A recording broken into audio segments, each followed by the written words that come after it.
We'll dive into it now. Thank you everyone for sharing your recent wins. Love hearing about those. Today, what our focus is going to be is looking at quick wins and average peak demand reduction. So I'm Jay Mullen. I'm the energy coach from Goldfin, IESO's delivery partner, and I'll be the main presenter here. And I'm joined by Stephen Dixon from TDS Dixon as a resident expert. I'm sure many of you know him as a foremost energy management expert person within Ontario and Canada. So really happy to have him online with us today. And one of the things that we're interested in focusing on is average peak demand. And we know that some of the programs, the Energy Manager program, the Energy Performance program, they provide incentives specifically for average peak demand reduction. And hopefully as part of the pre-work, you're able to review that primer to understand what average peak demand is. But even for people who aren't participating in those programs, looking at how you can reduce your average peak demand can be really helpful and valuable, because those electricity during those times tends to be your most expensive electricity. It tends to be your most emission intensive electricity. So it's a really good idea to start focusing on that.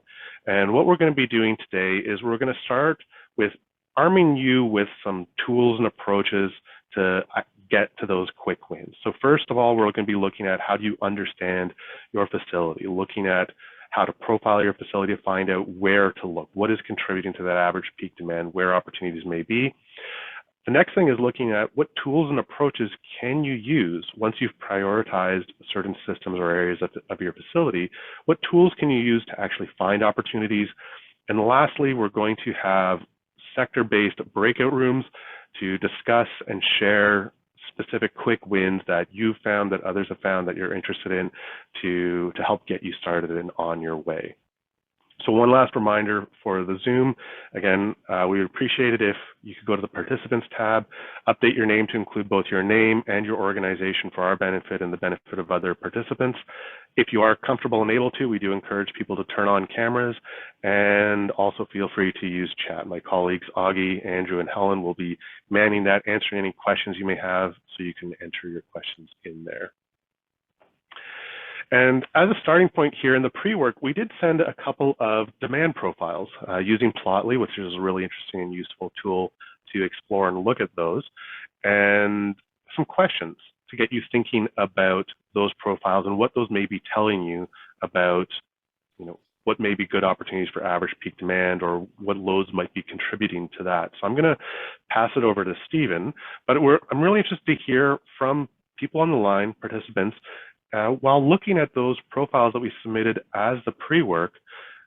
Did anything jump out to you? That was anything interesting you saw within those profiles, or anything that may have indicated what may or may not be contributing to average peak demand, or where opportunities may or may not lie within those two facilities? So Stephen, if you want to take over the screen there, we can have a look. And if anyone had a chance to look at those profiles and came up with any interesting points to highlight, please unmute yourself, share that, or you can type it in the chat as well if you're more comfortable. Thanks, Jay. I'll let everybody collect their thoughts there for maybe a minute, and then we'll hear from folks. Just as we start, what I'd like to say is I've done demand profiling since 1983. The first time I ever did it, I was with a chart recorder, a little analog power meter, and we used to get these charts when we did energy audits. And I had a friend that I worked with, and he always said to me, he said, "Let the data talk to you, Steve." So I used to sit there and stare at demand profiles literally for half an hour and start to look at the patterns and what's happening. And we can start to measure, but I think looking at the patterns of a profile is really useful. Many of the questions really speak to try to understand what those patterns are. Are there anomalies against the patterns? Is it completely regular? Certainly on these charts, the yellow band shows those peak demand hours. I would even turn those off to begin with. If you've never explored Plotly, I highly recommend you do that. When I look at this one, well, I'm going to let other people speak, right? So what do you notice when you look at this one? You open up your mic, or if you typed it in the chat there, maybe we can look at it. For the record, I was 2 years old. yeah, I wasn't that old either. So 1983. Anybody see anything here? What? Go ahead. see the big drop, and they're all peaking at the probably the injection molding machine hitting in. Yeah, it's interesting. There's a big drop at night, right? Like, or yeah, actually, this is weekends. If we zoom in on this, is one of the other cool features of this tool. If you haven't discovered it, you can zoom in and you can actually see what's going on at certain times, right? So, you know, they're peaking likely on, as you said, this is a plastics extrusion on these machines. They shut right down at night. But what, anybody else notice anything here? It doesn't appear to be weather dependent. That's right. So if we, you know, here's November, December, January. So basically there probably is not a lot of electric heat, any weather dependency. Maybe this is a function of maybe a few more daylight, more lighting hours, if anything. But there is some differences in these. Okay, cyclical, very cyclical, right? Week in, week out. So this is like basically a 24/5 operation. Alan would be familiar with that cyclical nature. Anybody in manufacturing, right? Yep. But even fairly high base demand. Okay, now there's an interesting one. It depends on when you look.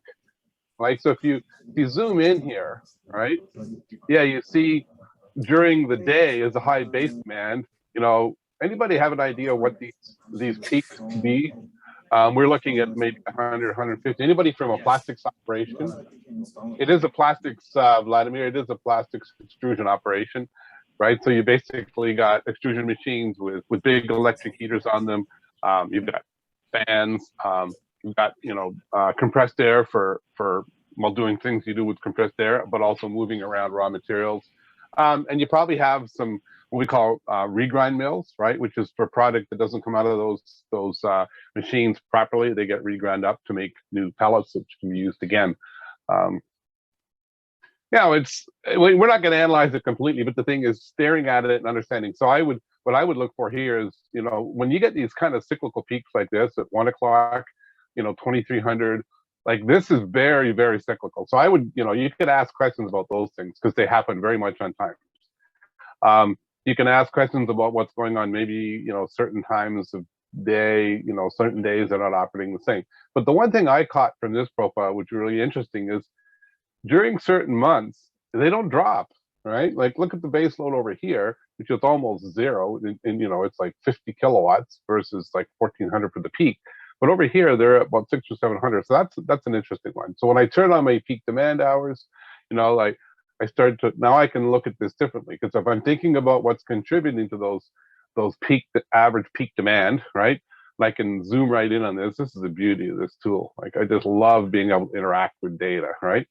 So now we can see, right? So basically many of these, you know, these peak demand hours don't include these very, very high peaks, which is kind of interesting, right? So now we might have to examine some more of them just to see whether that continues for every situation. But yeah, we're pretty much missing those. Now, honestly, this profile came from way beyond the time when the peak demand hours, although there was an off-peak on-peak rate that was applicable at this time. So maybe this plant did understand that there was a time to do some of this high demand work. I'm going to guess this is probably a regrind mill, which is happening in sort of off-peak hours, right? Which is pretty cool in this case, but it's not an opportunity.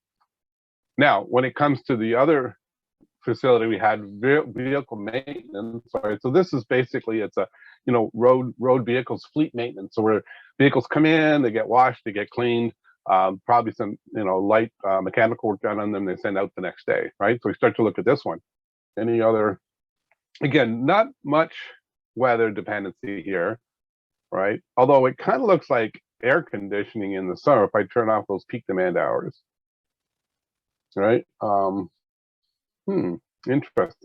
You know, maybe some air conditioning, but let's like zoom right in on one of these ones. I'm going to turn on the peak demand hours. Kind of interesting here, and we'll zoom right down on, say, one of these days, right?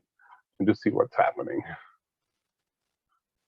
Well, again, this facility seems, these peaks, although they're very high, seem to miss these peak demand hours in almost every case. And I'm going to tell you right now, that's not by design necessarily. Knowing what I know about this facility, it may just be coincidental, and it may be a function of, you know, when that particular work occurs outside of peak times, just by natural consequence or natural patterns. So if we're thinking about our peak demand, we're never going to have to decompose this base load here, right? Our average peak demand. What about forklift charging? Could be forklift charging, right? That would probably be more applicable in this one. maybe a little bit in vehicle maintenance. I think anybody have a vehicle maintenance facility where you bring in large vehicles from the road and you wash them off? What do you use for doing that? What's that piece of equipment? Right. Well, I think one of the brand names is a hot seat, but it's a high temperature, maybe even a steam generator with a high pressure washer, right? And those things use a lot of power very quickly. So very quickly, these spikes could be that coming in at a time when those vehicles need to be washed, right? So the one thing that I think comes apparent through all what I've talked about here, and I've talked more than you, but is that if you had a list of what was in these facilities, it would be really valuable. I call that list, that's the first thing I learned 30, 40 years ago, was I needed an inventory, right? Rather than just looking at the numbers, I needed to look at the charts. I needed to have a list of equipment. And the one thing I'm going to leave you with before we finish this is that not on these charts is another piece of information or data we can get alongside our kilowatts. Anybody know what that is? What other piece of data could we bring into these charts? We haven't brought it in here, but we could, and we'll bring it into some of the subsequent sessions that we're going to do. Anybody, what other piece of data could you bring in here? Kilowatts, and what goes along with kilowatts on the bill? Well, kVA or power factor. And power factor tells you something about the nature of the load. So let's say these things were these large spikes here were an electrically powered steam generator and pressure washer. We would see the power factor spike during that time. And that would help me to figure out what was going on there. So that's another piece that we can bring in, right? So, but for now, I think there's lots here, and I would encourage people to interact with their data. And if you haven't got a profile, get a profile, because you got to have you can't do this stuff without a profile. Jay, over to you. Great. Thanks, Stephen. So I think this was a really great warm-up, and we sent it as pre-work to get familiar with looking at those peak demand profiles, because now we've got a bit of an activity in looking at, okay, how do we apply those profiles and what Stephen mentioned in terms of developing that load inventory? How can you do that and start thinking about, what is contributing to average peak demand and where might be good opportunities? So if everyone could please go back to Menti. So if you still have that open from our original opener question, you can go back to there. Or if not, you can go to menti.com, enter the code. If you're using your phone, you can do this QR code. And what we're going to be doing is we're going to show two different profiles from different systems or pieces of equipment. And what I want you to think about is which ones may be the better candidate for finding average peak demand reductions. And just as a reminder, average peak demand, when we're talking about, there's different definitions depending on programs and things like that. On your bill, you have monthly peak demand, which is, the highest kilowatt 15-minute interval of the month. For Class A customers, ICI, there's the 5 provincial peaks. But for average peak demand, we're looking at, what is the average demand from 1 p.m. to 7 p.m. on business days from June 1st to August 31st. So across all those demand periods at 64 days, 384 hours, was the average demand. We're talking about reductions, looking at the average across those. So I'm going to hop back over to Menti now. Oh, I like that some people are still adding in some of these answers. We'll be able to check those out later. So here's our first one. So in this example, you can see two demand profiles for snowmaking equipment and a rubber cracker mill. And one thing I will highlight on here is the yellow portions are, the highlighted yellow are those peak demand hour periods. So if everyone get into Menti, the address, and that is showing up on the screen there.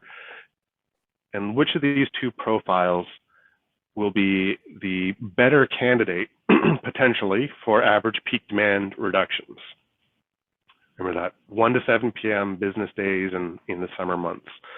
And we've got a pretty overwhelming majority going for the rubber cracker mill, maybe cluing into the fact that snowmaking equipment doesn't often run in June, July, and August, unless they're, maybe Blue Mountain's getting a little overly ambitious sometimes, but that's a good one. So thinking, there's a lot of demand and changes happening in the snowmaking equipment, but none of that is happening during those peak demand periods. All right, we're going to move on to the next one. So for this one, we've got a auto part machining cell on the left, and we're looking at the blue line is the demand. The pink line there is power factor, which Stephen mentioned earlier, which is also really useful. And on the right is lighting. So we have a lighting circuit on the right and an auto part machining cell on the left. So I'm interested to see which one do you think would be a better candidate for peak demand reduction? And we'll give in some options here. So a minute for everyone to answer in. All right, we've got some answers piling up there, so I'm gonna show that. And it seems like the lighting is winning out for a little bit. Would someone who did select lighting as the better candidate for average peak demand reductions, would you mind giving us a reason why you chose lighting?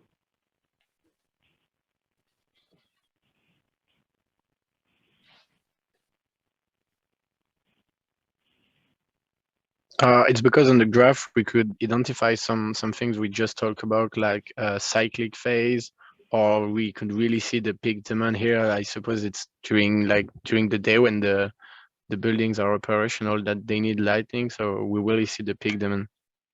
Right, there's a pretty consistent, and the higher lighting demand is happening during those peak hours. Great, thanks, Yafal. And one of the things that I've heard too from some people is sometimes auto part machining cells or like any kind of critical equipment to a facility, data centers, production cells, sometimes it's a bit sensitive and it can be challenging to make changes to those pieces of equipment, even if, there's still a fair bit of demand happening during those peak hours and there may be opportunities there. Sometimes it's a bit harder to get the buy-in or get approvals to make changes to sensitive equipment. All right, so for our next one, we are looking at now a chiller, and on the chiller on the left, the blue line is the demand, red line is outside air temperature. So you can see the blue line of demand and the peak hours highlighted in yellow, and on the right-hand side, we have a water pump. So that's a water pump, say for actually, Jake, municipal water. Jake, can I clarify? It's a water pumping station. So this is a small municipal water pumping station, right? So okay. that would have some low lift pumps and mostly high lift pumps, right? So pumping against the pressure of the system. So there's actually 3 or 4 pumps in that sequence. Right. Okay. Great. So seeing some answers coming in here. That's great. And similarly, it looks like it's pretty close actually. Chiller's in the lead a little bit. So would someone who answered chiller as the better candidate to find average peak demand savings, would you mind giving us a reason why you chose the chiller? Hi Jay, this is Olga from Canadian Tire. I not regularly dealing with chillers, but looking at the blue line, and we see the difference between blue and red line. So I guess it shows us some opportunities. Plus, for the chiller, I know that there are technologies which help to reduce peak demand for chillers. And when it's flattened, it's much more beneficial for system. Excellent. Yeah. So we see that, the blue lines, there's pretty high demand during those peak hours, not consistent, depending on, the cooler day, it may not be running, but it does line up pretty well with those peak demand hours. And Olga, like you said, there's often good opportunities to improve efficiency within chiller or within cooling systems. So that's great. Jay, just to point out that the pink line there, the purple line, is actually the temperature, the outside temperature. Yeah. Alan makes a good point here, is multiple countermeasure possibilities, scheduling, thermal storage. So I'm going to I agree with you, Alan, but I want to pick up on that word storage, because a system that has some storage capability, or you can add it. Now, does that apply to both of these here potentially? I think you have to pump the water all the time, don't you, if you're a pumping station? Yeah, it depends though, right? Depends on, the capacity of the system. So there may be some opportunities within water pumping if you have some storage in the system. But that's a question I would ask, right? By looking at, is there storage in general? Forget about these two now. But Alan brought out that word storage. So do we have the ability to defer by storage? Is that something we can do? So Exactly. So given, the demands and how the size of the reservoir, there might be pretty easy flexibility to move some of the pumping demand from these peak hours to outside of peak hours, and reduce that average peak demand with little investment. So that's a good reason for looking at the water pumping stations or similar type systems that have that level of flexibility. The next pair that we have, and this is the last one we're looking at here, we have an effluent pump. So, pumping out of a sump or some other reservoir going on here. That you see the demand and the cycling. And then on the right-hand side, we see an air compressor. These are both daily profiles, so that 1 to 7 block peak hours is highlighted in yellow. And we see some votes coming in, some for effluent pump, some for compressor. And they both have, a pretty consistent top-end demand, but in terms of the variability, these are very different in their operations on there. So for someone who chose the air compressor that's in the lead, would you mind volunteering with one of the reasons why you chose the air compressor as the better candidate for average peak demand reduction? You could do a leak study and probably find many leaks that would help reduce it, and that's part of the right. So there might be a lot of, there often is in compressed air systems, a lot of, low-hanging fruit, ways to improve efficiency to reduce that average peak demand in there. So that's a really great reason. The other thing on this is, we're talking about average peak demand. So that's also impacted by the duty cycle. And the air compressor, it's a pretty consistently high demand across that period, whereas the effluent pump, you have this duty cycle on and off. So the average peak demand isn't up at the, the nameplate demand of those pumps. It's going to be somewhere down in around the middle of that because the duty cycle's going off. So the effluent pumps, similar to the previous one, there may be really good flexibility in terms of moving that demand around and when that pumping needs to occur.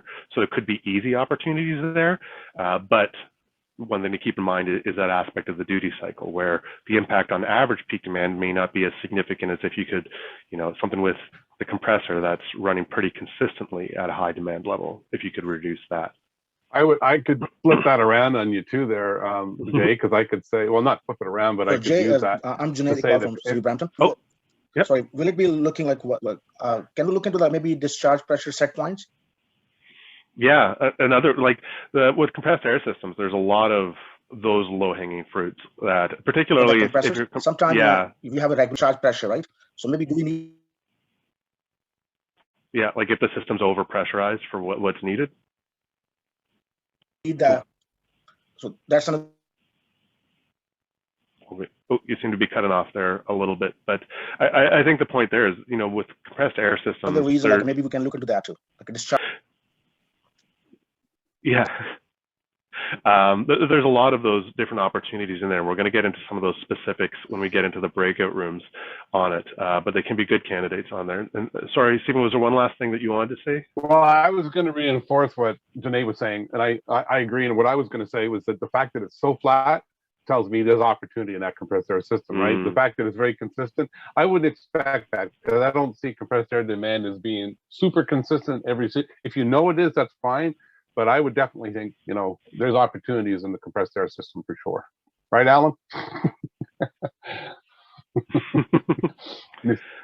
All right. So thanks everyone for participating. What we wanted to do with that, and we saw a lot of different examples of things to think about when you're looking for how to reduce your average peak demand, and kind of formalizing a lot of stuff that came out of your answers there.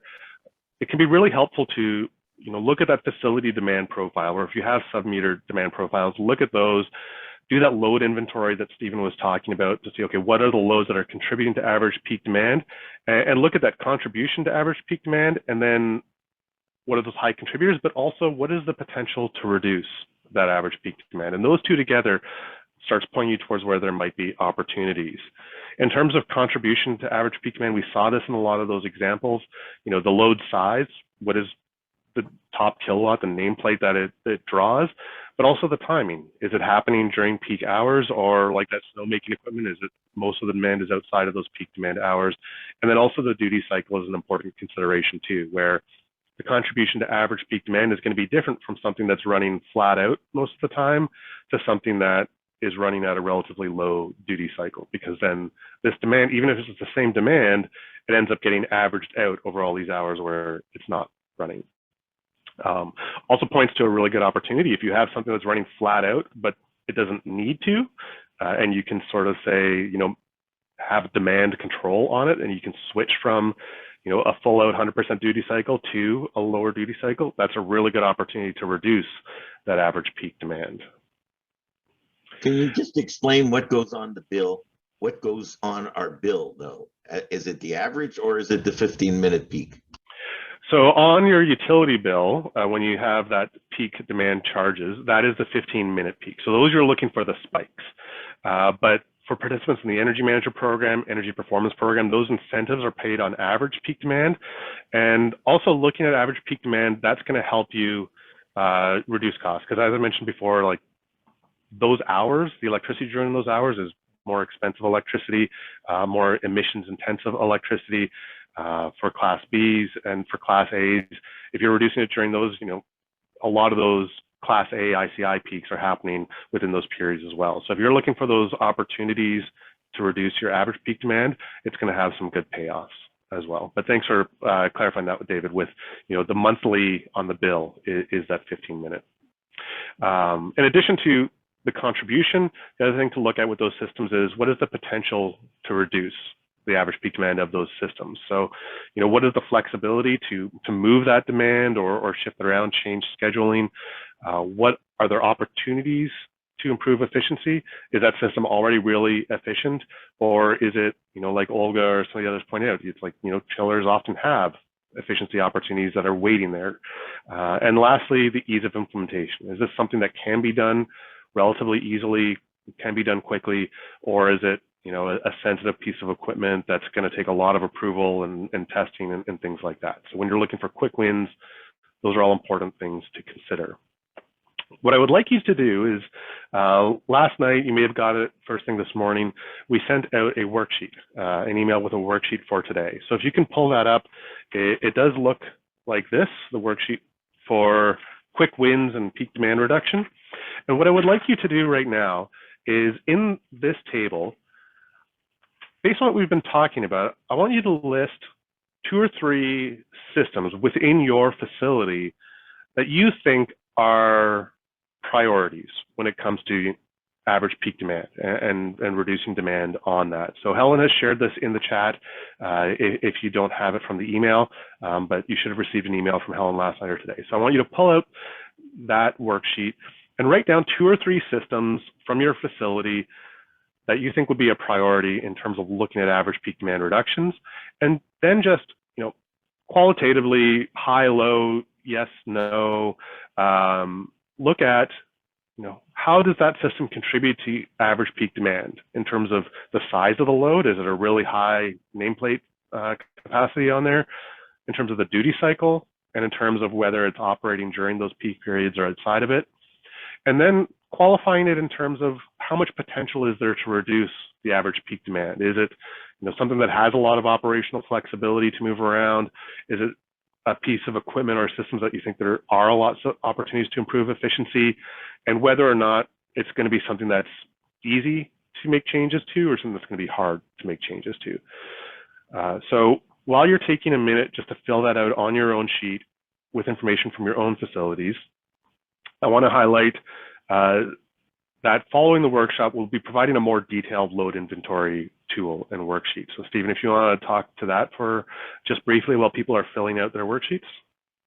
Sure. This is a spreadsheet we've used for a long time. We created an audit manual for Enercan years ago. We had a load inventory tool in there, and also guidance on how to analyze those demand profiles. So we just augmented this now with a average peak demand columns, a duty cycle for average peak demand, a contribution then to peak. So it allows you to very quickly quantify. It's got a sheet for motors, one for lights, one for heaters, and so on. So you can basically go through and just jot some information down. Doesn't require measurements in most cases. You can usually grab that information just notionally, but it allows you to start to put some numbers against this and understand where, well, both overall what your peak contributors are, but then most specifically what the peak contributors are to average peak demand. If you download the sheet, I want to point out that if you want to modify it for your own purposes, it is protected, but there is no password on it. So please modify away. And if you have any questions or you want me to modify it in a way for you, just send me an email and I'd be happy to do that. Giving you tools to make it easier to do this stuff. Yeah, and so this is a really excellent tool for energy managers to start, thinking about where to prioritize efforts and where to look within the facilities to find those opportunities. So hopefully everyone's gotten down a couple of those priority systems and filling out that sheet. We will be coming back to in the breakout rooms to fill out that last column of specific opportunities. So keep that handy and ready. We will be using it later and get down a couple of those priority systems. But now that we've sort of looked at, how do you figure out where to look for these opportunities? What do you do to actually find opportunities within those systems or pieces of equipment?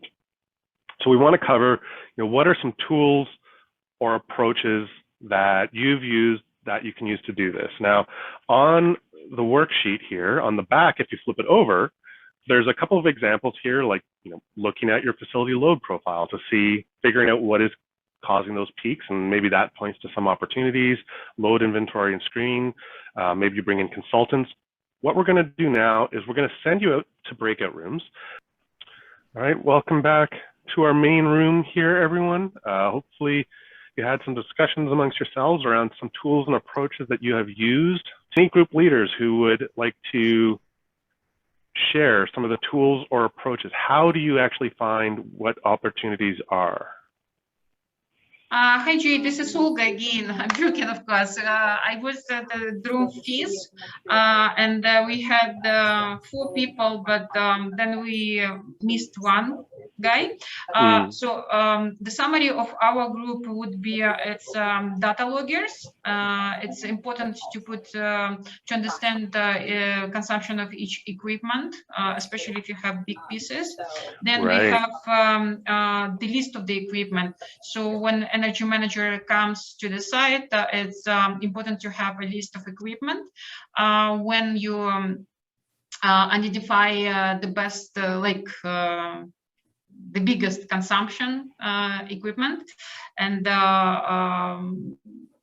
the person who was delivering this point, he said that pumps and blowers would be his main priorities. On my side, because I'm dealing with multiple facilities, I think that benchmarking helps as a tool, because I can identify and compare different facilities and see best and worst performance, and try to understand why it's different. And it's actually, in my case, it helped me to identify that in some of my facilities, it was problem with natural gas consumption, and based on energy intensity use, and we figure out that there were heaters close to the loading doors, which were not interlocked, so they dumped heat. Thanks, Olga. I think those are great. I think like the data loggers of actually looking at how things are operating. Are they operating when they're expected to, or when they're not operating when they're not expected to, and what those profiles look like. And the benchmarking is really important. And you can do that at the facility level. You can do it at the equipment level too, as a way to see where opportunities may lie and do that. Benjamin, I see your hand up there. Yeah, I just wanted to jump on. You kind of just mentioned it right there. You stole my thunder a little bit. I was just going to say, I've been looking at, because we have multiple buildings, like I have 35 schools with chillers in them. So I've been looking at comparing chiller to chiller to chiller, school to school, documenting like what's the reset set at. Is there opportunities to make this run better? Is the chiller actually operating at the set point that we set in our DES? And I've discovered that there's many schools that are maybe over chilling and providing too much chilling energy. So that's an opportunity for us to find out why is this doing it. Maybe it's set on local controls rather than remote control. And so it might be a simple thing just to fix to make sure our chillers are operating the way we expect them to operate. And so I'm using a comparison between buildings to identify any opportunities there. Yeah, so benchmarking is a really powerful tool to find those opportunities. And Allison, I see your hand is up. Yeah, can you hear me? Yep. Okay, great. Yeah, so we had some interesting comments in our group, a really great idea, which was to do a walkthrough with the plant manager and the maintenance personnel, and actually like the people who are out on the floor tend to know what opportunities might be available, so they can point those out. And there was a similar comment from someone who works on lighting retrofits, and basically, the comment was the clients know where the inefficient lights are, and so they can point them out. Yeah, that's excellent. Like doing the walkthroughs and like those energy hunts with staff, because like you said, they're the ones that know the equipment well, know the operation well, and they often know it's like, oh yeah, there's that huge leak over there, and we just deal with that every day. So that often comes up as well. Thank you, David. Did you have any other ideas of tools or approaches that can be used to find opportunities? Well, we clearly measuring the equipment, including chillers. And I was going to ask, maybe we now look at ice storage. It wasn't economic at the time, but all the pre-cooling. We did a study on the hotel for the OPA, and we saw oversized chillers. So many places have 2 chillers. They may be running the big one, thinking it's better when they shouldn't. It's at half capacity. So really sizing the equipment to the loads. Great. Yeah, I think that's a good one. Looking for equipment that's oversized for the use. Even the needs within a facility, layout may have changed, demand may have changed over time. So you may have equipment that's oversized or not properly sequenced as well. So looking at the sequencing of equipment is a very important one. Is for anyone else, is there anything that hasn't come up yet that was discussed in your group as what you can do once you've identified certain systems or equipments or priorities, anything you can do to find where opportunities may lie within those pieces of equipment or systems? Anything that hasn't been mentioned yet? I'll let Jay talk about changing his schedule, because I asked him if that affects the cost. He's in a plant, where the workers might not like, don't tell me I can't be welding at this time. That's when I get paid. Yeah. So I think, going back to those, is there flexibility to do that? And what does the flexibility, and are staff engaged and interested enough to do that? And sometimes it can, and sometimes it can't. Andrew or Augie, when you were sort of doing a little tour around, did you hear any other examples of tools that can be used? Or I see Gord's hand up now as well. Gord, Yeah, I'll just talk briefly about. I talked a little bit with our team about the lighting opportunities and identifying if you have dimmable capabilities in your facility, and if you can identify whether or not there are areas of overlit. You can look for occupancy control, of course, and daylight harvesting. So taking a look at where I look at is multiple buildings, what the capability is at a given building as far as the existing technology can, because that can be reduced right during peak days, peak times. Exactly. I think that's like looking at what control opportunities or things like that may be there, but not being used. Correct. That's an excellent one as well, and quick wins for that as well. Sorry, Andrew, and you were going to say? I felt bad. I think Abbas unmuted himself right at the end of the breakout room and wanted to talk about this, but he put in the chat that he has a potential for a baghouse opportunity. And I think that the techniques that he's using there are really just in line with the worksheet to say, like, okay, how much energy is my baghouse using? What is the demand? What is the timing of that demand? So there's some of the techniques we see on the screen, like there's maybe some sub-metering to happen there, but also just like conventional engineering, detective work, and analysis. All right. So thanks, everyone. These have been really great. And what I would like you to do before we move on is on your worksheet that you have written down or anything that's showing up on the screen, I want you to make note and put a star next to one or two of them that you think would be really useful and applicable in your facility. Like Andrew just mentioned, got a situation where I think there's a priority area to look at, and sub-metering would be a very useful tool or approach to identify what the specific opportunities may be. So if there's any specific tools or approaches that we've written down, made note of on your sheet, make sure to star or highlight one or two that you think it would be very good to apply at your facility. We're going to move on and Jay, can highlight. I just Sure. throw one more thing in, Jay? Yeah. I know a number of people have multiple facilities, and one of the techniques I find really powerful when you've got multiple facilities, lots of data, is to actually calculate the load factor on a monthly basis. The load factor is defined as the total consumption divided by your peak demand, your monthly peak demand multiplied by the hours in the period. That will allow you to very quickly sort of triage many facilities and understand. It tells you about the shape of that demand profile without even looking at a profile. So load factor as beyond benchmarks. I think Olga was talking about benchmarks. Great. In my benchmarking spreadsheet, I have a load factor column too, either monthly or annually. Mm-hmm. And if there's anything that has come up here that you want some more advice or guidance on implementing any of these tools or approaches, please feel free to reach out to us as coaches. We're happy to provide more information. We're not going to get into it in a lot of detail today, other than briefly talking about two that did come up. So Allison mentioned doing hunts for energy waste, involving operators and staff, training them how to spot energy waste. They can have amazing insights, particularly on quick wins, because they're the experts in that equipment. They're the ones interacting with it day in and day out. It's also a really powerful way to build ownership over efficiency improvements among staff. So, help make sure that persistence stays place, start that building momentum and that culture of efficiency. And so if anyone is interested in doing hunting for energy waste that isn't already, or if you are doing it, we recommend doing these, every 6 months, doing them quarterly. They can be really powerful tools. We can help you get started on those, or improve the ones that you're already doing. We have a course on the learning platform that walks through some best practices and has some tools, approaches, templates that you can use. Again, we as coaches, we're happy to help with the planning, organization, facilitation of your hunts for energy waste. There are also dollars to cents workshops that are offered that do involve a component of hunting for energy waste within them. So that's another great resource. The next one that came up is, and Gord sort of mentioned this, looking at capabilities of controls that may already be there but underutilized.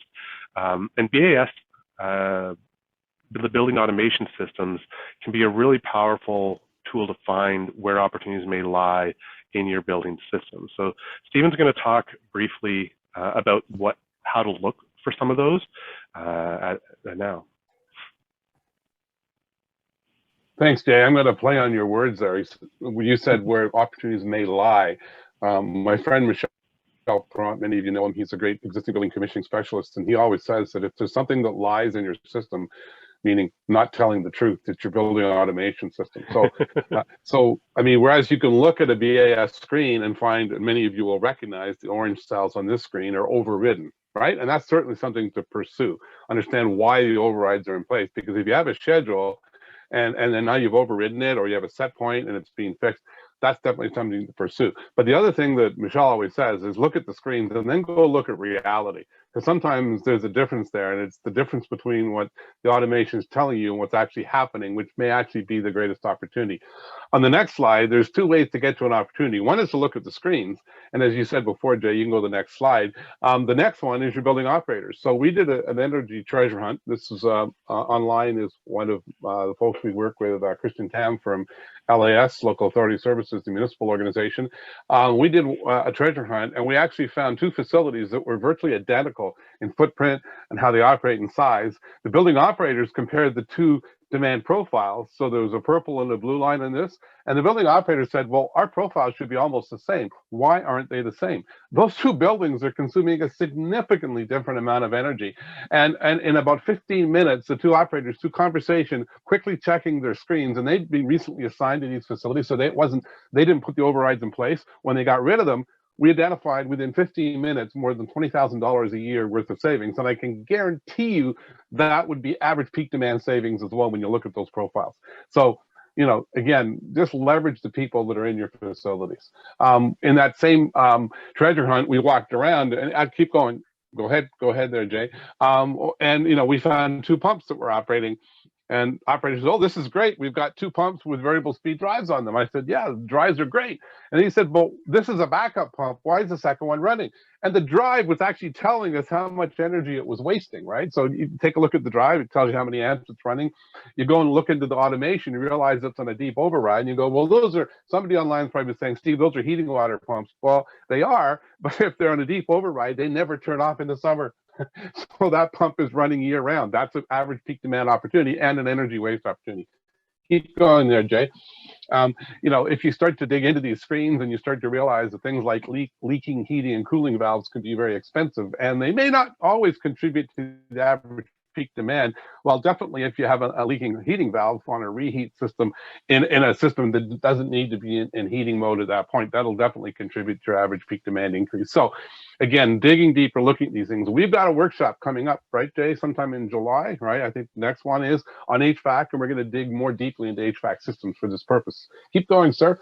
Trending, measurements. You talked about measuring on particular devices, the power, but looking at the actual trends in terms of temperatures on a device. So here we have an example where the mixed air temperature in a recirculating system or an air handler is exactly the same as the outdoor temperature. Well, what's that telling us? Well, that's probably telling us that the outside air dampers are fully open, right? Which, okay, that's fine. Go to the next slide, right? And here in this case, we see that the mixed air temperature and the return temperature or return air temperature are the same. That means our outside air dampers are closed. Now, is that appropriate for that point in time? Or maybe it's a result of somebody doing what we see on the next slide, right? Which is to make the system, like we have overrides on the automation, but on the next slide, we actually see a physical override of a system, right? Which is, and some of you have probably seen this one before, which is like a doorstop wedged into a damper, right? That's going to give you what you want at certain times. Other times, it's going to give you not what you want, right? So what's not working here? And there's simple ways to do it and more sophisticated ways to do it, because with a tie wrap, you can do anything, right? A copper pipe and a tie wrap looks really official, but that thing is going to basically, those two trending turrets probably result in what we're looking at here, a damper fixed in a position. Is that good? Probably not, and it will probably have behind it an average peak demand opportunity. Next screen there, Jay, and I think we're pretty much finished. That's the one I want to finish on. So you can look at the screen and you can see that down in the bottom half of the screen, there's two pumps, P1 and P2, tilt water pumps. They're both running. They're parallel pumps. Why? If you don't know the consequence of running pumps in parallel, go have a look at it after this. But basically, you're going to use more energy to do that. There may be some circumstance where you have to have them both running, but when you put two pumps in parallel, you don't add the capabilities of the pumps together effectively, and you do diminish the efficiency of the system. Definitely something to look at. And when you go out and look at the system, you realize those pumps have drives on them. And again, that drive is running pretty much full out, and somebody has used the triple duty valve to reduce the flow in the system. Two opportunities in one system, and you've already got the technology to overcome it there too. So I think that's the last one, Jay. Back to you.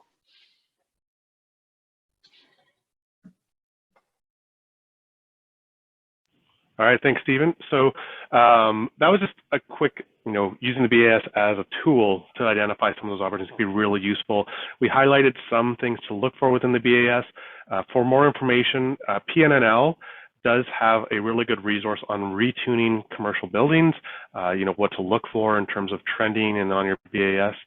So we will have this available on the learning platform in the resource library to access. And there are a couple of really good courses from CIET on building automation, if you're interested in learning more about that.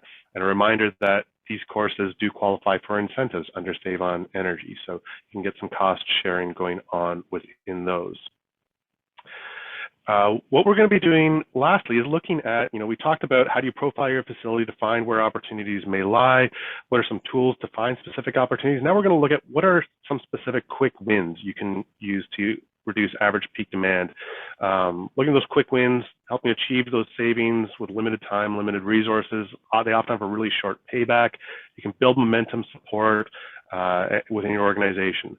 For one thing I want to point out too is, for energy managers in the Energy Manager program, there's a $300 per kilowatt of average peak demand reduction incentive, and every kilowatt hour counts. We're looking for things that reduce average peak demand, but if you reduce just 1 kilowatt hour, so a kilowatt for 1 hour out of those 384 hours, that gets you 78, just that little bit gets you 78 cents in program incentives.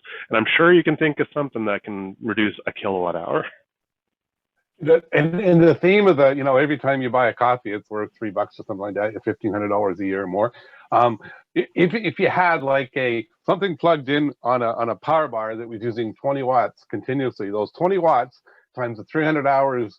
Anyway, it works out to be $5 in incentive.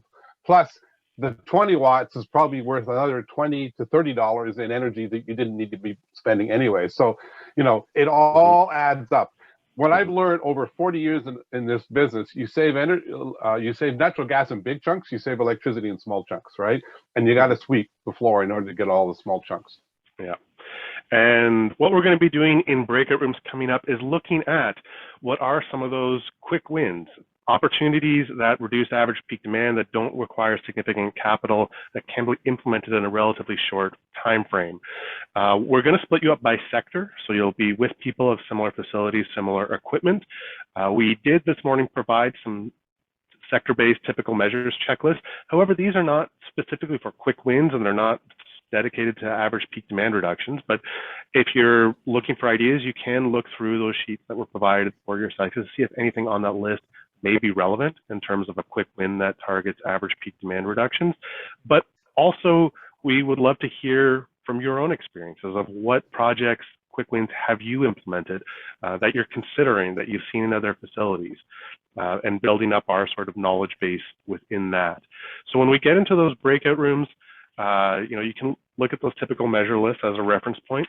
But what we're going to have you do is go back to this worksheet, and for the priority systems that you've identified, we want to start filling out some of those average peak demand reduction opportunities. So now, welcome back, everyone. All right, Stephen. So I'll jump in. There was a lot of discussion in our group around the human side of it, brought out by it's 2 school boards represented and engaging teachers and students in the process. So I think that's a big one. We didn't talk about that to this point in the workshop, other than our group. Maybe other groups did. But also there was some discussion around maintenance, going back to the maintenance things and realizing how good maintenance and not letting equipment get to the end of its life. It may still be working, but is it working efficiently, right? So the human side of it, which I'm a huge believer in, being able to measure that result. And Jay, I'm going to follow up because Benjamin had a good suggestion as a tool for measuring that result. And then also that maintenance piece, right? Making sure you don't let things get into an inefficient state. So. Yeah, the best efficiency project is the one that's never needed. Is that a something saying? Like that? And yeah, it came up in ours well of the importance of getting buy-in and support and interest from staff, because a lot of these quick wins do impact them in some way or can benefit from their engagement in some way. As a side note, we do have working sessions that we can help with employee engagement and how to apply change management best practices to actually get people engaged and changing behavior. So if there is any interest in learning best practices around that, please feel free to reach out to our coaches. Augie, anything from your breakout room? Yeah, we had a great discussion, really building off of what Stephen said. It kind of started off with a lot of good stuff around engaging people, engaging staff, and really leveraging staff to find opportunities. Some specific ones also kind of on the same, along the same vein that Stephen was talking about, is performing regular system and equipment level technical assessments. And this allowed one of our members to really understand, what the equipment's capable of, identify some deviations from, the set points and so on that should have been in place, and reap the benefits of the energy savings that kind of ensued. And the last one I want to underscore is doing some daytime, kind of like between shifts or lunchtime, walkthroughs to identify idle equipment. And so idle equipment, conveyors running, a lot of average peak demand load that could be taken down during those periods of non-production or not productive time, right?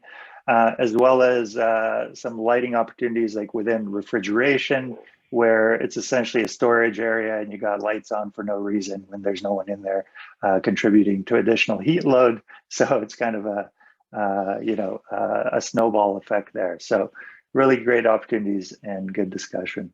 Great. And Andrew, any quick outcomes from yours? Yeah, I mean, a big thing is chiller set points, how much people are using chillers for HVAC. and that at UHN they're able to use deep lake cooling. Not an opportunity available to everyone, but even when you can't do that, you can make sure your chillers are running right. And I also, there are a number of things we talked about around ice rinks, which may not be applicable to everyone, but we could get into that. But I think something that is possibly applicable to everyone is something Vladimir was talking about. And I would invite him to talk about it here because I don't know that I understand the nuances as much as he does. But basically, like, you know, HVAC and air turnover is in constant flux, of course, and has been throughout the pandemic and continues to be. But there's a change such that now there may not need to be as much air turnover in certain areas.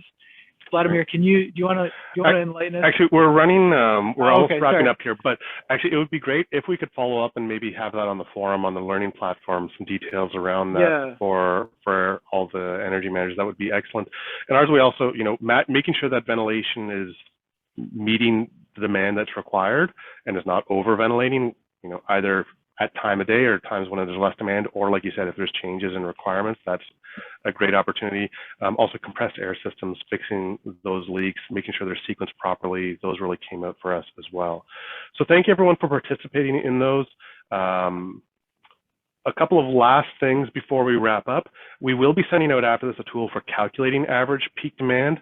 So you can put in interval data and it'll get that average peak demand within there. You can also show a daily profile to see how, you know, constant operation changes when you start having variable controls on pieces of equipment. We'll be sending that out. As one thing that you're going to do in the next week to get a quick win in average peak demand reduction. So that could be some profiling of systems or looking at your facility's profile. It could be, you know, planning to implement some of those tools we talked about, or it could be a specific opportunity that came out of the breakout room that you're going to look into implementing. So please let us know what you're going to be doing, what you're committing to do within the next week. Now, these are anonymous, so we can't follow up and bug you about whether you did it in the next week, but hopefully typing it in and committing to it will be enough motivation. This does bring our workshop to an end. Thank you everyone for attending, for participating. We'll be sticking around for a few minutes afterwards if anyone does have any further questions or anything they'd like to chat about, but otherwise enjoy your lunch. Thank you. Thank you, Stephen, for participating and for your time as well. And to Augie, Helen, and Andrew. All right, and some great actions to be taken. Submetering the significant energy users, classroom computer sleep settings, that's a great quick win there. Pushing energy engagement, scheduling an energy hunt, great. If you want any help with planning that or using tools, please reach out to us. Happy to help getting those going. Virtual hugs for energy coaches. That's nice.